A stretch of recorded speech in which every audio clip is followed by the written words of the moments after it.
A couple of you asked about the sway bar and end link bushing upgrade and how it felt. And I couldn't answer you because I hadn't driven the car yet. But I've driven it now, and I took a short clip of me driving, talking about the changes and how I thought it felt. So I'll play that now.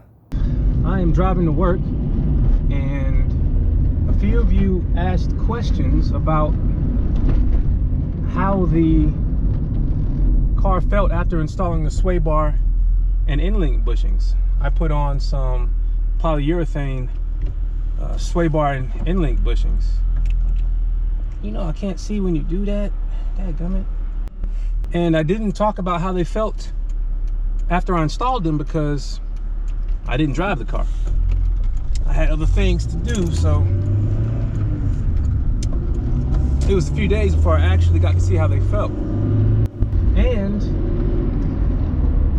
once I started driving them, I did notice some subtle differences. You know, in a straight line, maybe it felt a little more centered, maybe it didn't, but it was a negligible change.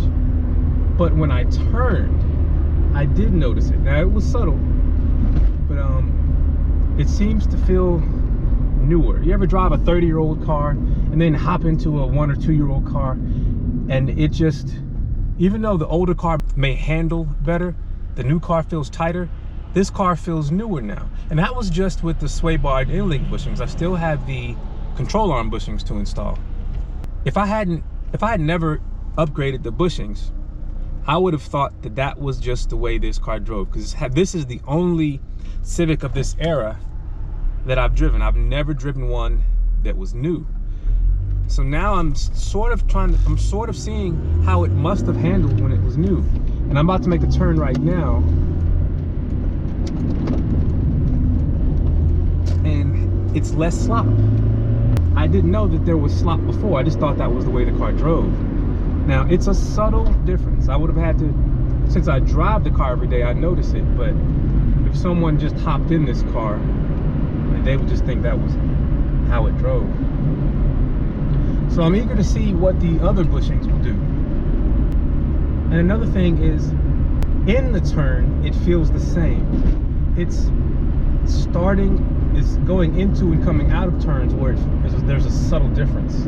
But now that I think about it, it makes sense. It's the sway bar. Well, sway bar and end links, it's everything connected to the sway bar. And that's sort of the sway bar's job, is to keep everything on the ground while it's turning. Here's another turn. Yeah, it's a subtle difference. It's not life-changing. It's not a crazy difference, but if you have cracked and rotted out bushings that are deformed and you put these new polyurethane ones on, you'll notice a difference. But I would encourage you, if you're going to do that, drive the car around, do the upgrade, and then drive it again. You will definitely notice it. Again, subtle, but it's worth it. Would I do it again? Absolutely. Especially since mine were rotted and I was going to replace them anyway. Might as well throw on the polyurethane bushings. So those are my thoughts on the upgraded sway bar and end link bushings.